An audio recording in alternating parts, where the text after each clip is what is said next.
Bueno, en historia van a trabajar este tema, la reforma liberales y conservadores. Ya terminamos el bloque 1, entonces ahora vamos a empezar el bloque 2, es decir, un nuevo periodo en la historia mexicana, ¿verdad? En la historia de nuestro país. Después de la guerra con Estados Unidos y de la pérdida de territorio, pues México se ve en la necesidad de reequilibrar las formas de gobierno y así.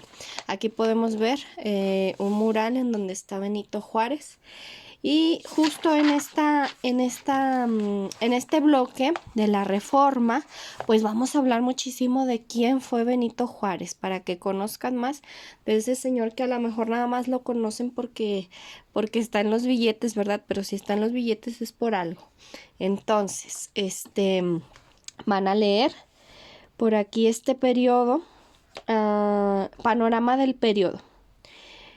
Los momentos que vamos a estudiar en México, pues es después de una invasión extranjera, después de esas guerras, el país se parte en dos fuerzas políticas, los liberales y los conservadores. Cuando piensen en conservadores, piensen en personas privilegiadas, ¿sí? En los ricos, en los que estaban relacionados con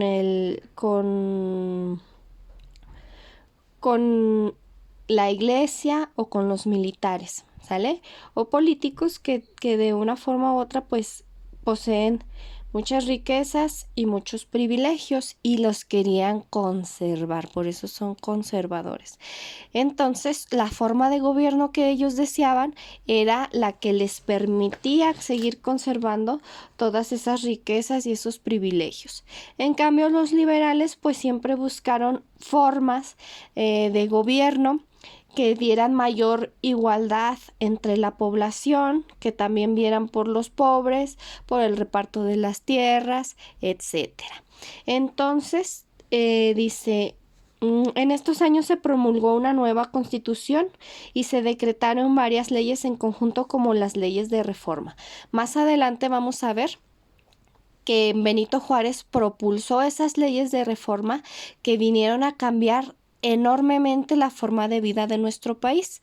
Se convirtió México en un país laico y democrático, es decir, laico, que la iglesia no tuviera relación alguna con el gobierno, no porque tuviera nadie en contra de la religión como tal, sino del poder que tenían los clérigos en la política de nuestro país, y que eso les hacía pues tener la facilidad de apropiarse de tierras, de cobrar impuestos, de obtener muchísimos beneficios que no tenían por qué, ¿verdad? Al vivir en un país laico, pues surgen las libertades de pensamiento, de credo, de expresión. Entonces siempre es bueno que estar en un país que sea laico y democrático, es decir, que su gobierno esté basado en el sistema de la democracia, donde pues es el pueblo que gobierna al pueblo, es decir, que cualquier ciudadano puede ser elegido como gobernante. ¿Sale?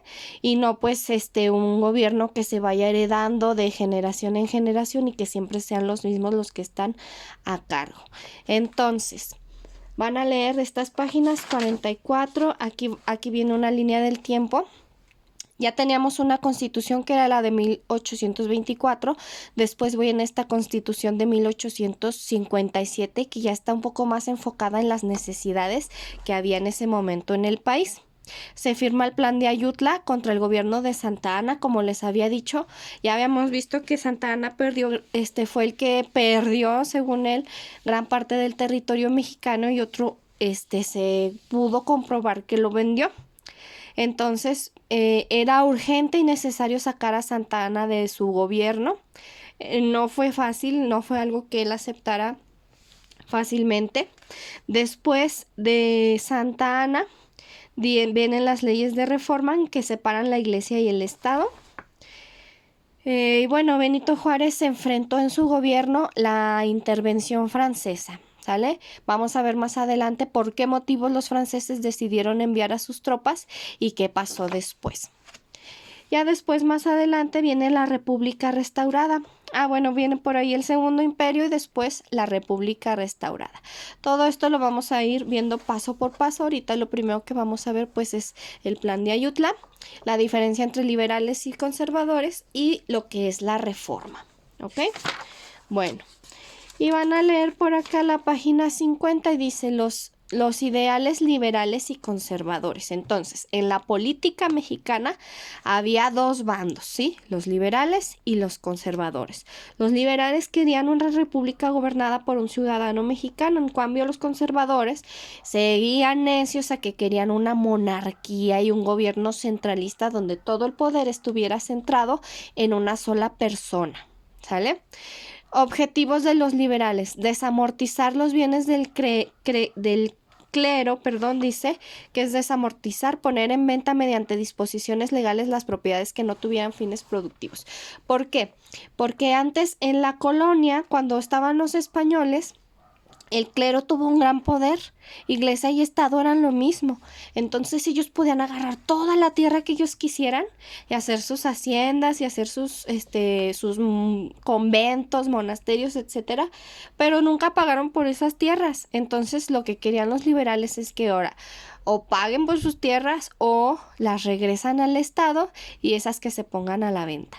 Pero que también querían los liberales permitir la libertad de culto, que cada quien sea libre de tener las creencias que elija y establecer la igualdad de la población ante la ley, porque antes no había igualdad, ¿sí? Por ejemplo, como les decía, las mujeres no tenían derecho al voto, no tenían derecho al divorcio, o sea, si estaban casadas con alguien que les trataba mal, no se podían divorciar.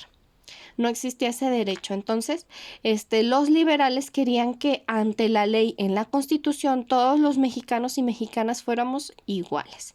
Además, querían que hubiera más y mejor educación, libertad de expresión y establecer el registro civil. Eso es muy importante porque antes solamente la iglesia llevaba el registro de nacimientos, bautizos, defunciones, matrimonios, etcétera. Pero entonces tenía que ser por fuerza por la iglesia.